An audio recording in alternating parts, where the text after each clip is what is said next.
Hello everyone, this is S. Pravalika, Assistant Professor, Department of AML, Aditya University. In the today's lecture, we are going to discuss regarding software design, software testing, software quality and reliability. So let us start the today's session. At the end of this lecture, student will be able to explain what is software design, what is software testing, as well as what is software quality and reliability. So firstly, software design. Software design process is the phase where developers plan how to turn a set of requirements into a working system. So design process is nothing but simply just conversion of requirements into a working system. Like a blueprint for the software. Simply, it is like a blueprint for the software. Instead of going straight into writing code, developers break down complex requirements into smaller, manageable pieces, design the system architecture, and decide how everything will fit together and work. So, rather than writing a large number of lines of code, what simply the developers do is they'll be breaking down the complex requirements into small, manageable pieces, and they are designing the system architecture and looking how everything will be fit together and how everything will be working together. So, next one, software design levels. So, here we are having three design levels. One is interface design, second one architectural design, third one detailed design. So, let us see in detail about them. So, firstly, interface design.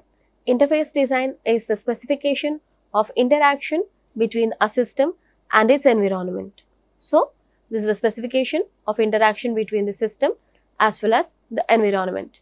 Second one, architectural design. It is the specification of major components of system, their responsibilities, properties, interfaces and relationships and interactions between them. So, completely here it is describing on architecture point of view. So, which describes the major specification of major components of system, their responsibilities, properties, interfaces and the relationships and interactions between them. So, the next one is detailed design. Detailed design is the specification of internal elements of all major system components and their properties, relationships, processing and often their algorithms and their data structures. So, detailed design. So, the name itself states us it is giving the complete information regarding the internal elements in all major systems. So, which explains the properties, which explains the relationships, processes and algorithms and data structures involved. So, completely these were the phases of designs. So, the next one, system design categories. So, system design involves creating both high level design and low level design. So, these were the two types of designs that we can build in system design. So, high level design is like a roadmap showing the overall plan. So, high level design is used to show the roadmap of overall plan, whereas low level design is a detailed guide for the programmers how to build each and every part. So, low level design we are having the complete detailed guide, whereas the high level one acts like a roadmap. So, both are well organized and smoothly functioning project. So, whatever we are using in the project, it ensures the smooth functioning of the project. So, high level and low level are the two main aspects of the system design. So, these were the two aspects in system design. So, let us see the next one, software testing. So, what is software testing?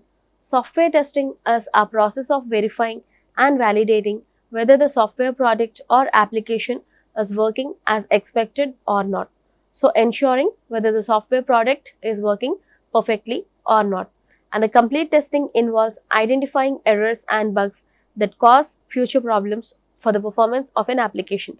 So, what happens in the software testing? So, it ensures whether the software product is developed correctly or not. So, the main task in software testing is identifying bugs and as well as errors which are causing future problems for the performance of an application.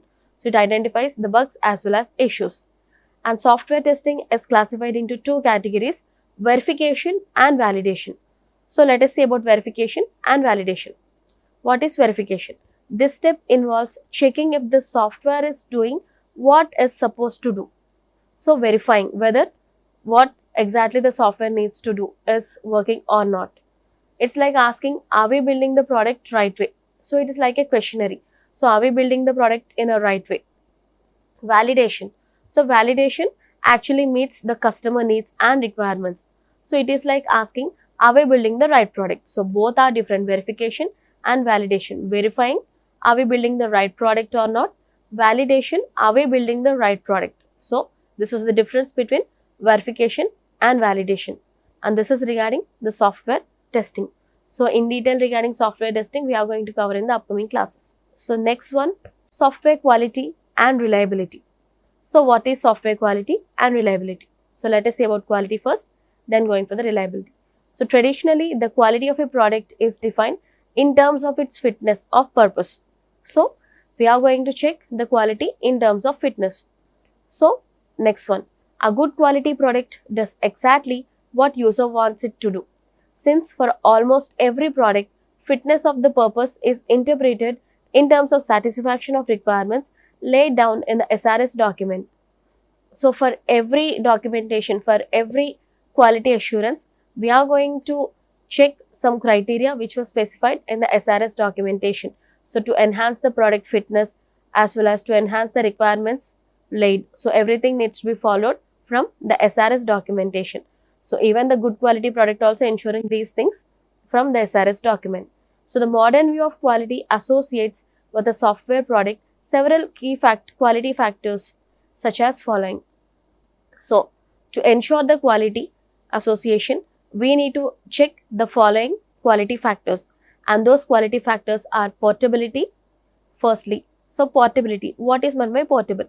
A software product is said to be portable if it can be easily made to work in different hardware and operating system environments and easy interface with external hardware devices and software products. So portability, independent of working with the devices. So that means we need to make sure that the software product what we are developing should be in a portable way. So that means it should work on multiple operating systems, it should work on different hardware systems as well, and it also needs to interface easily with the external hard devices as well. So this goes with the portability. Next one, usability. So software product has good usability if different category of users can easily invoke the functionality of the product. So usability. So when different category of users can use it in a very good way, then it goes with the usability. So the next one, reusability.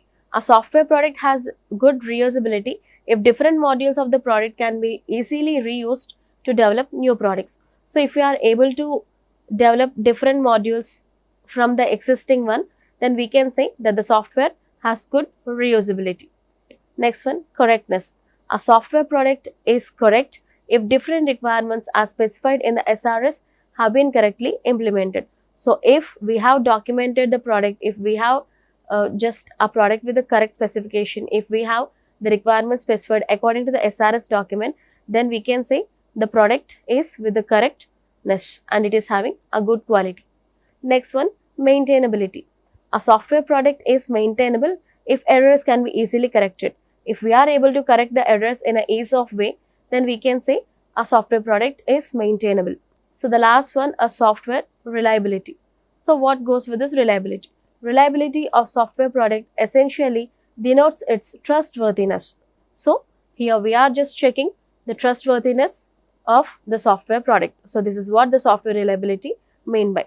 Alternatively, reliability of software product can also be defined as probability of the product working correctly over the given period of time. So if the product is working properly over a given period of time, then we can say the product is reliable. It is obvious that a software product having a large number of defects is unreliable. So if the product is not working properly, if it is having many defects, then we can say that the software product is not reliable one, it is unreliable one. It is also very reasonable to assume that the reliability of the system improves as number of defects in it is reduced.